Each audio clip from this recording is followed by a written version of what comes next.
have that nice reminder. This meeting is being recorded, so let's get going. So thanks for coming. I should have you here for approximately half an hour, maybe 40 minutes, depending on how many questions that happen at the end. I'm going to whiz through these charts, these slides, and hopefully it will be fun. So if you have any thoughts as we go through, drop them into the chat. I've got a colleague who is monitoring the chat for me. You can see lots of things happening in there. Great. Thank you, everyone, for dropping your details in. So my name is Gideon. I know quite a few of you. I've chatted to a few of you, I think, or at least connected with you on LinkedIn. Those of you I don't know, or maybe some of you that I do know, who haven't quite I haven't quite communicated this to. I am the founder of Customer IQ. Customer IQ is a research consultancy, and we specialize, or I specialize, in working with startup teams and young scaling brands. I've got 25 years of experience within the research industry, and I've just listed there some of the recent brands that I've been working with. So hello, thanks again for coming. I really appreciate you spending some time with me this lunchtime. Why work with startups and young kind of scaling brands? And that might be a question that's popped into your head. It's certainly a question that I get repeatedly asked. For me, the simple answers to that question are that there's such a lack of fairness out there for young businesses, for startup businesses. Often they're doing something good, they're fixing a problem, often a problem that there is no solution for yet. Unfortunately, there is a risk, a high level of risk in this world, so they're very likely to fail. And I find, particularly in my industry and lots of other industries, the resources are certainly sucked up by big business, by corporates. You know, in the research world, there are hundreds, if not thousands, of research suppliers out there, but the vast majority of them are focused on helping big business and big corporates where the money is. So that's what's kind of driving me to work with small businesses and startups. This sense of a lack of fairness. I'm also the youngest of three children, which I think probably drives my sense of a lack of fairness as well. So what you're going to get from today, we're going to have this kind of broken it down into 4 sections. But first of all, we're going to look at what is customer discovery. I'm going to try and help you understand why you should consider it for your business, for your client's business. We're going to move out of kind of theory and into some practical tips as we get to the end. And then I'll make sure that we have time at the very end to have a session of questions and answers. And I won't record that. That will just be for us to enjoy. So if you do have any questions as we go through, please do drop them into the chat, or just keep them in your head for when we come to the Q&A at the end.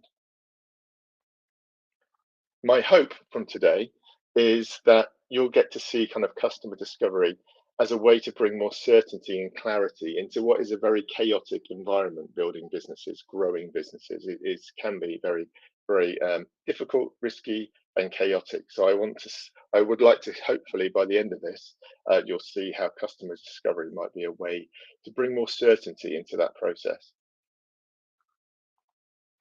So let's have a look. What is customer discovery? First of all, I'm not going to give you a kind of history lesson, but a very brief history. It's actually 20 years ago that this kind of term was coined by a chap called Steve Blank, who was a kind of pioneer, an early pioneer of the lean startup method.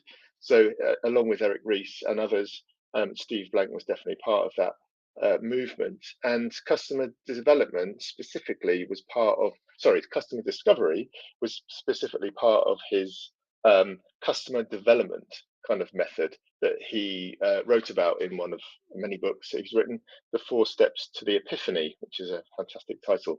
So customer discovery, the first stage in this kind of customer development methodology. And the way he describes it in the book is it's finding out who the customers for your product are and whether the problem you believe you are solving is important to them.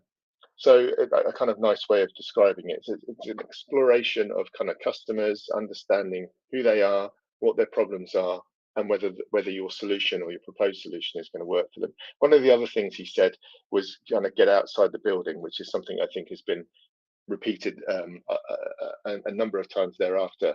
The idea is, get away from your desk, get away from your kind of laptop, stop building stuff, and get out and speak to customers and understand them. And I think for me, as a kind of researcher of 25 years, that's a super interesting, super important part of building a new business.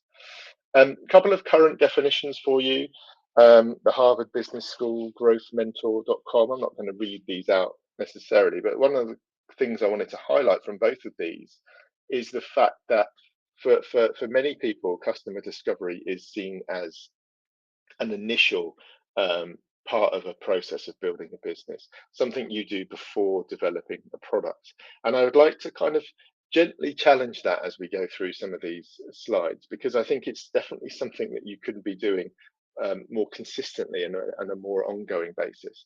In fact, I'm not sure it's kind of typical to kind of quote yourself, and I don't do this very often, but my definition would be something around kind of an ongoing dialogue with your customers to help create maximum value for both them and your business. So there's a couple of points there that I've emphasized.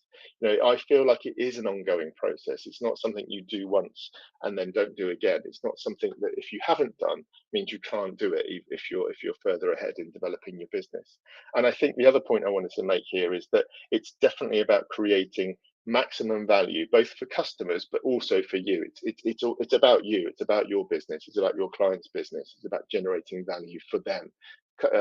Being kind of customer centric, carrying out activities like customer discovery isn't a nice thing to do because you like customers. It's an important thing to do for your business to create more value for you, and it's all about kind of exploring and investigating. So things like the context and the situation of your customers' lives, what their needs and desires are, motivations, triggers, perceptions and attitudes, problems and issues, and their current solutions and their willingness to pay, and all of those things and more. So it's a very interesting exercise for me to do for clients. It's a very explorative and investigative process.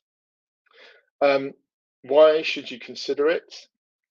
Let's have a look. So I think let's first of all start with why people don't consider it. And I'm sure that you've heard, read, maybe even said some of these things in the past. Certainly that you've heard other people say it. Customers don't know what they want, so why are we going to ask customers? People don't tell the truth in research. I just prefer to spend time building my product than wasting time talking to customers. And I could spend the next 20 minutes kind of arguing against these points. I'm not going to. I'm going to just put my kind of thoughts on there, and you can read those your leisure. I won't go through those in details. But I think one point I wanted to make is the sense that I have when I speak to people is and when I read some of the stuff that's going on, I feel like there's a fear. There is a kind of mindset when it comes to doing something like customer discovery. There is a fear of receiving feedback, and I know that because I've experienced that myself with my business. You don't want to hear things because it might be bad news, and actually hearing bad news is part of the process of developing a business, right? There will be bad news, and I think if fundamentally your business needs to hear bad news, it's probably better to hear it sooner rather than later. So these are some of the reasons I think why people don't consider something like customer discovery. So why should, in my opinion, why should you consider it? Well, I think there's various reasons. Firstly, reducing the risk of what is a very risky endeavor to start a new business, particularly a new business that is in a very new category or hasn't been tried before. I genuinely feel, and this isn't something I've come up with, it's something I've read, that as a founder of a business, it's your obligation to mitigate as much of that risk as you can in what is, as I say, a very, very risky environment. And in doing so, increasing the certainty, having more confidence in knowing that actually the direction that you're taking or the direction that you're following is the right direction to follow, or not. Maybe customer discovery can help you understand that there's a different direction to go in. It's about finding fresh inspiration. This, for me, is something that's not necessarily talked about very often, but it's always the case. It's like lifting a rock and finding treasure underneath. There's always new ideas, comments and thoughts that come out of customers' mouths that you were not considered before, but might be sitting there right under your nose. And then more generally, it's about improving targeting, being able to communicate better in more effectively to customers and potential customers. It's about improving sales conversion, that kind of thing.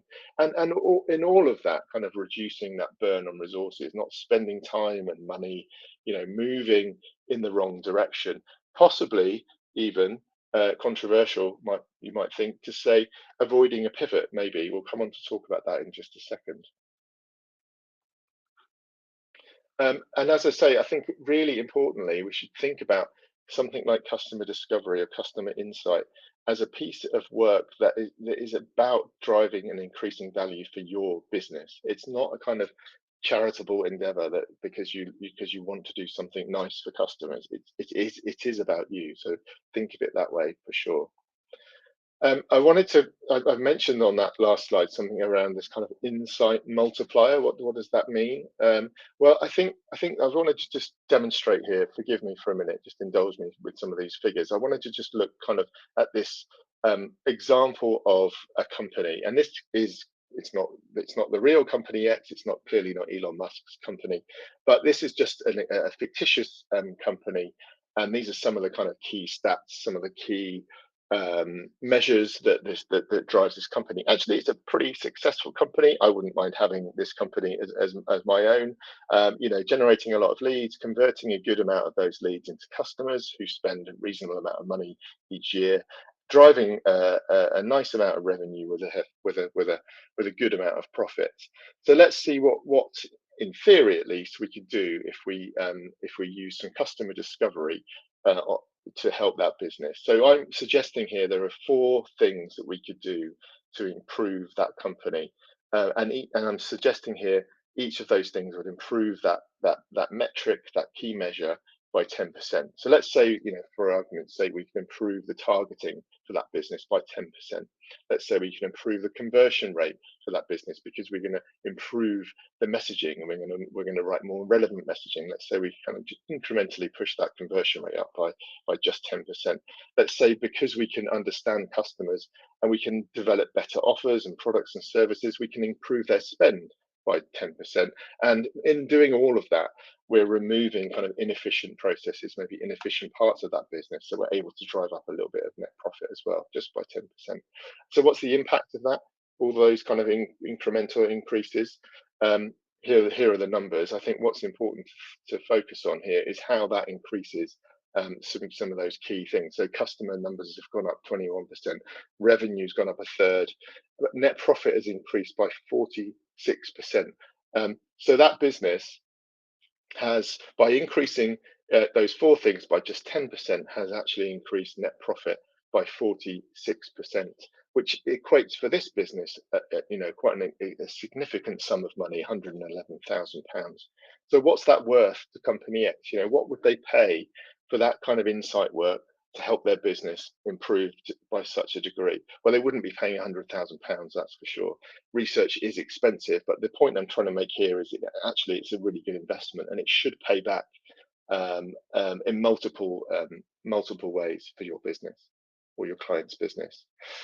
The other thing I wanted to talk about here, and I will move out of these kind of theoretical slides in a moment. Just indulge me for a minute longer. This idea of a need to pivot. I think this has become almost kind of accepted wisdom, perceived wisdom that a startup, a young growing business, at some point will need to make a significant pivot in order to succeed. And we've seen a lot of examples of that throughout the recent history. Airbnb jumps to mind. There's lots of examples of businesses that have started out in one way, pivoted, and then become very successful. So the idea is, in terms of the value created and the time and the resources that are spent, a company might start and do okay and kind of move along and create some value, but not really kind of go anywhere, not really shifting, not really kind of taking off.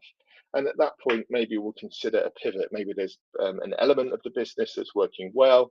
Maybe they've identified something through some feedback that they can switch that operation around and with a bit of luck, drive some exponential value and really hit the big time. But that the case all the time? I think we know how the relative risky the risk of running a new business, starting a new business, and how many of them fail. So in most often that pivot probably doesn't work, and the business carries on, at some point runs out of money and ceases trading.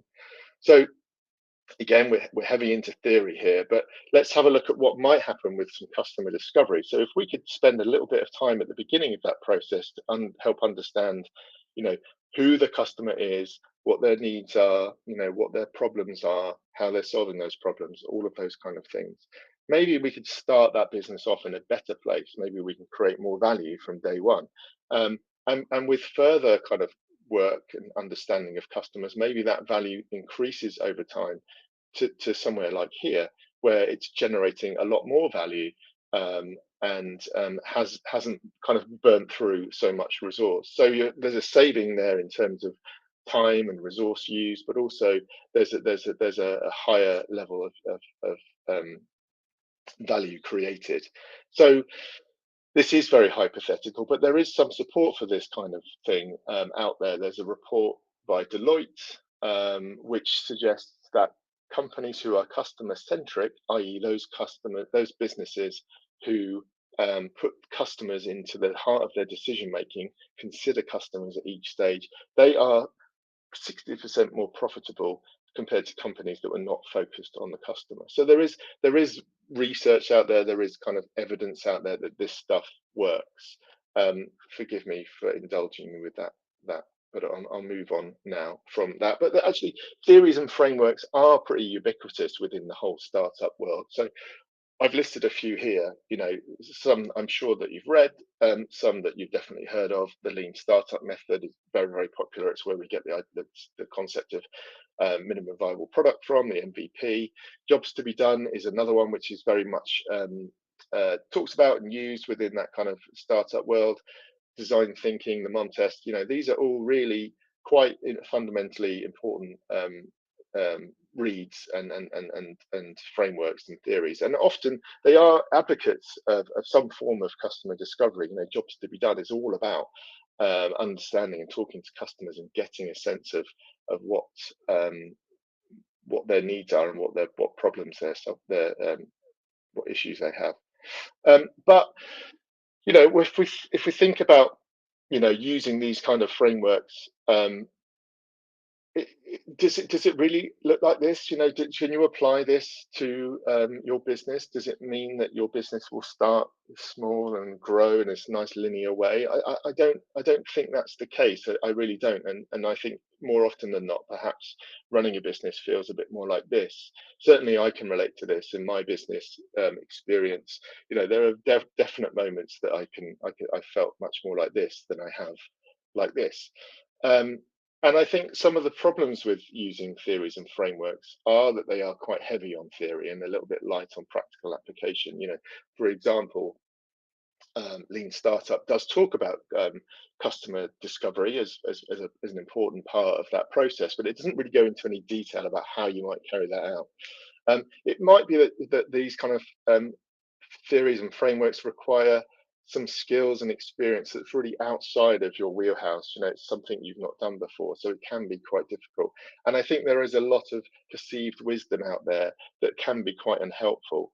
And there's this kind of over reliance, I feel, on customer interviews. I'll come on in a moment to talk about kind of tools, the right tools, but there's this real fixation on customer interviews and having to do customer interviews. Couple of examples of that. So I won't name them, but there's a US based accelerator, and there's a quote there from somebody that kind of leads that accelerator. We advocate for at least 100 customer discovery conversations. I can't imagine how long that might take someone to do, but I would never advocate for anyone to do 100 customer discovery interviews. Maybe across a 5-year period, maybe you do 20 a year, but certainly don't start off doing 100. I think that's really not great advice. jobs to be done as an example. I'm not going to knock jobs to be done because it's used so much throughout the startup world, and it's a really, really effective framework. But if you read into the book, actually, it's not designed necessarily for startups. It's more designed for kind of corporate innovation, and actually, to do it properly. As the author says, there's 84 steps that must be executed to create this kind of growth strategy, and it just feels probably a little bit over engineered. And crucially, not all startups are the same. Back to Steve Blank. So I this is a very obvious thing to say, but the more I look at this, the more I think actually this is really insightful, because not all startups are the same. No two are the same. So it's very difficult maybe to apply some of this thinking that you've got from a book into a real life situation. Um, so let's kind of move out of that kind of theory and talk about some of the practice of customer discovery. How we're going to actually practically do it. And I think for me, this kind of idea of a chaotic, running a business, the risky environment, the chaos that ensues can be boiled down really to sort of three key considerations. Excuse me, and that's audience, problem, and solution. And the way that I would like to kind of encourage you to think about that. And again, sorry, this looks very complicated. It is really not. It's simple. It's three kind of sliders on a sliding scale. So think about as a smarter approach to thinking about customer discovery. Where might you sit on these kind of sliders in terms of understanding of audiences? Is it low? Is it high? Understanding of problem, is that low or is that high?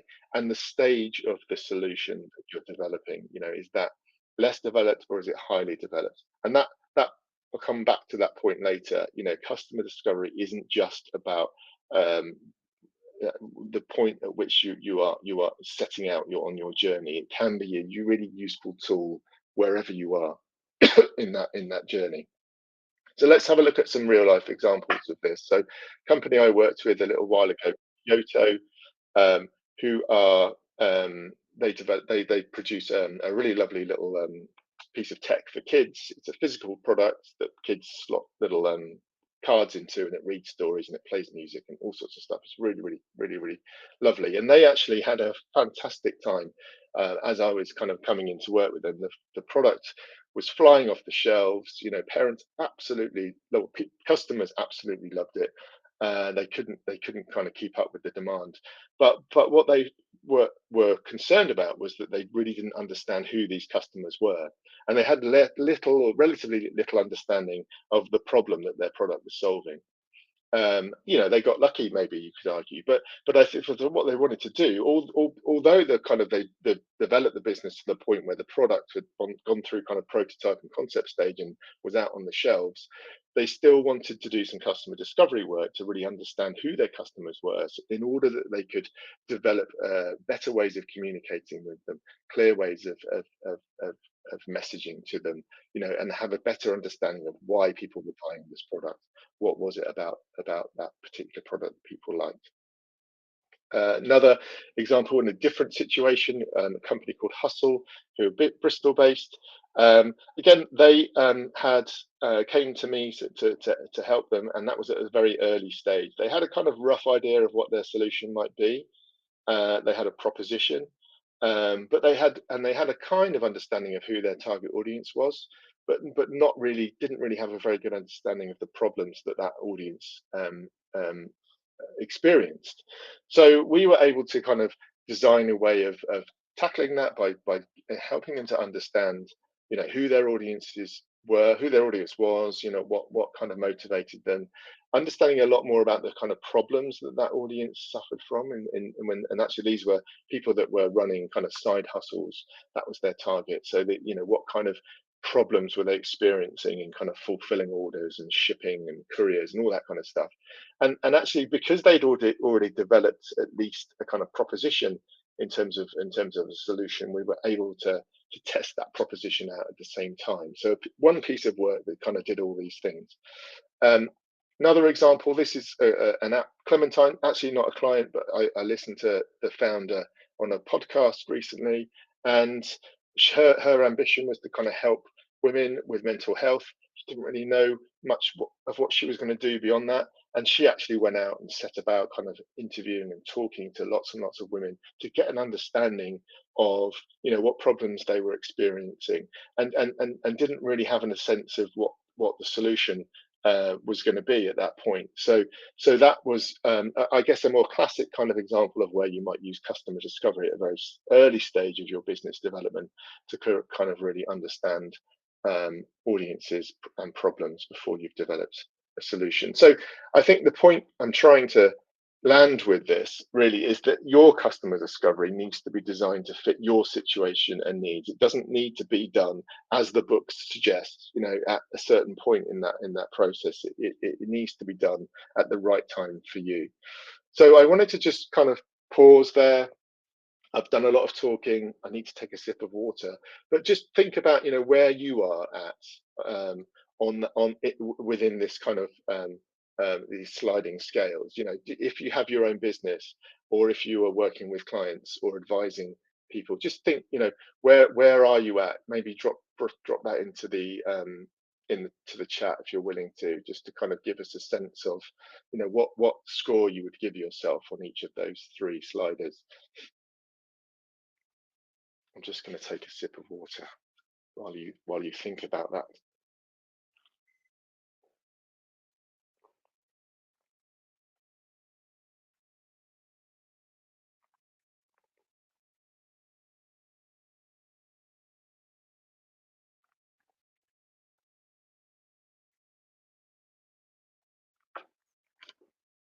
Okay, I'm going to move on. Thank you, Matt. Anyone else, just fire that into the chat. So when do you do customer discovery? Yes, the kind of when you read the literature and the books, it's suggesting this is done at the start of a process of developing a business, and that's absolutely true.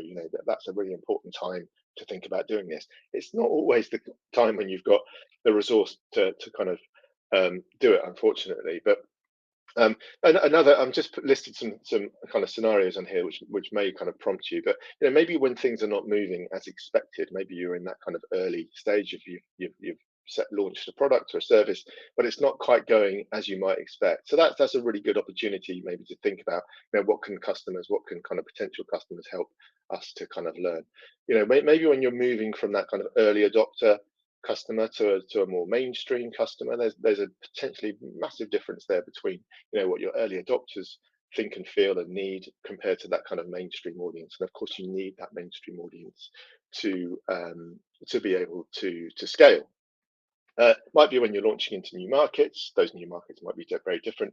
It might be, and this, I get a lot of inquiries for this kind of work when you're developing brands, an established business that's doing well, but maybe at that point in its journey might want to consider developing a really strong brand platform, brand strategy. It might be right now. Why not? Maybe right now is the right time for you, for your clients. So let's have a think about some of the practical considerations. Let's move well away from that kind of theory and stuff, but you're going to need each of these things you really for doing customer discovery. So you're going to need the right kind of process.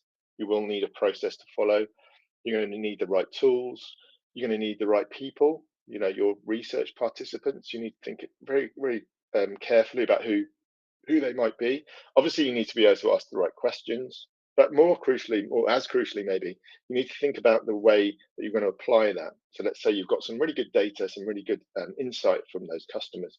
What are you going to do? How are you going to apply that to your business or your client's business? Now, I'm not going to go through all of these things today.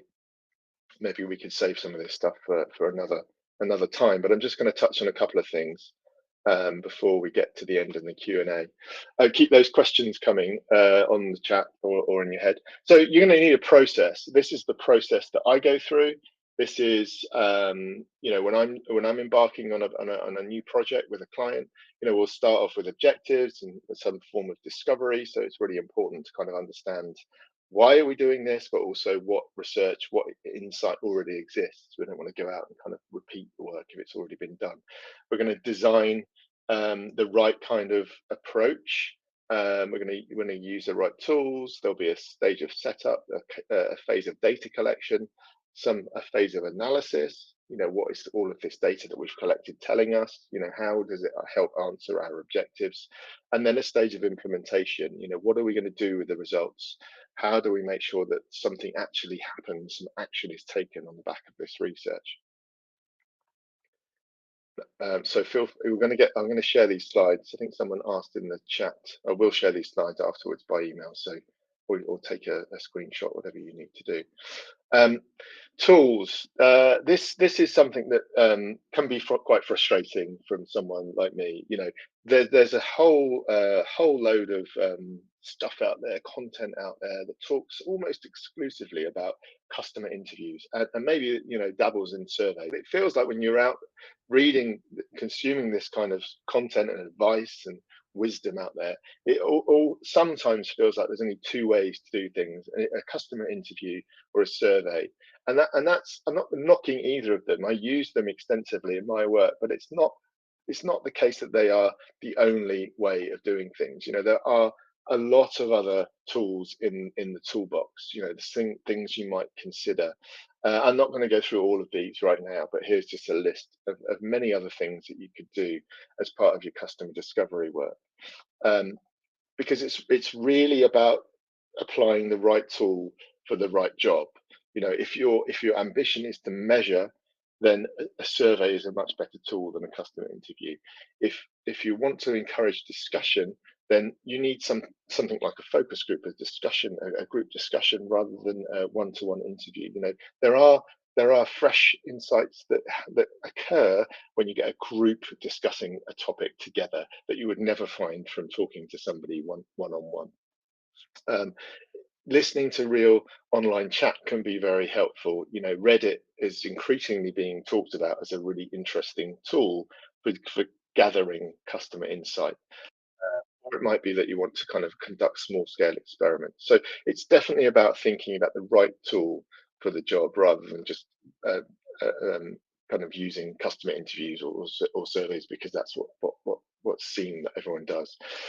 Another element of that's important to consider is who are your research participants. So this is crucial.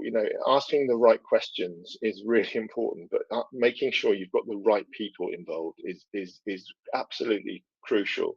And thinking about your objectives, but are those going to be existing customers? Do you want to go out and talk to your existing customers? Do you have any existing customers? Or maybe it's potential customers. Maybe you want to talk to mainstream customers because you've kind of got through that early adopter phase, or maybe you're targeting a new segment. um, where are you going to find them? Are they on your database, on a waiting list? You have to go out and find them some other way.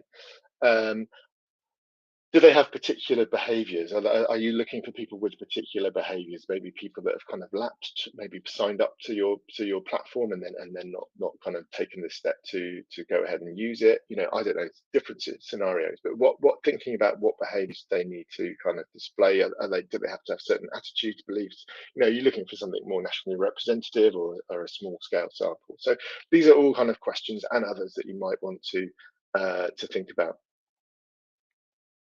And there's lots of support available on my website. I'm putting out lots of resources that can help answer some of these questions. There's a blog, there's some templates out there, there's recordings of previous webinars which go through some practical examples like how to do interviews, how to kind of choose the right kind of research supplier.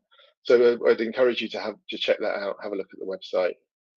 I'll be adding more and more as time goes on. On the point of research suppliers, it might be that you decide that actually you need to bring in somebody to help you with this kind of work. Great, I think that's possibly, if you've got the budget, then the easiest, the most hassle-free, the most effective solution. Your specific needs can obviously be catered for. You should expect and you should get a professional service. On the downside, you can get really wildly varying costs. I speak to founders and people that work in startup teams all the time about their experiences of going to well-known research agencies who expect, minimum, I don't know, 20 grand to do a project, and that's not that's fine. That's what they do, and they do good work. I'm not knocking anybody, but it doesn't necessarily fit with that kind of startup environment. So, and also, I'd be aware of those kind of low cost promises. So platforms that um, um, tell you that you can get really really low cost research. Often, when you read into it, it's not that low cost at all. So, if I was to give you some advice when you're engaging with a research supplier, and there is a blog post there that I can reference you to have a more of a read of this. But I would definitely encourage you to get at least 3 quotes from 3 different suppliers. Ask some probing questions, things like, what happens if something goes wrong, or how important is this piece of work to your business? Get a sense of how what kind of service you're going to get. Why is it important to them? Get some references. Ask just to speak to some previous clients. That's always going to help you understand, you know, um, how well this work might go, and because there is a risk involved in hiring an outside agency, for anything that you do, not just research. Understand the process that they follow. Get into the detail as much as you can. I'd encourage you to. Um, just a quick plug for the way I work. I offer sort of 3 different levels, I guess, in terms of service. So I do the work for you, that kind of zero stress um, tier. We can do the work with you. So, maybe you do the bulk of the work, but I'm kind of there involved and kind of helping um, guide you and kind of coach you through it. Or you can do the work yourself, and I can provide you with training materials. I've got an online course that could help you kind of understand how you might go about doing your own research. Research is not rocket science. It's definitely not brain surgery, but there are very easy ways to get it wrong. And I think the problem with getting it wrong is that you end up with some duff data, and duff data is going to mean that you make some duff decisions. So um, different ways of working together potentially. So we've reached the end. I wanted to thank you again. I don't know if anyone is doing anything later for Valentine's Day. If you're not, I'm not. There's a big love heart for you. So thank you so much for your time, for sticking with this. I'm now going to move into a quick Q&A. I'm just going to stop the recording. If anyone has any questions, please do come off mute, um, or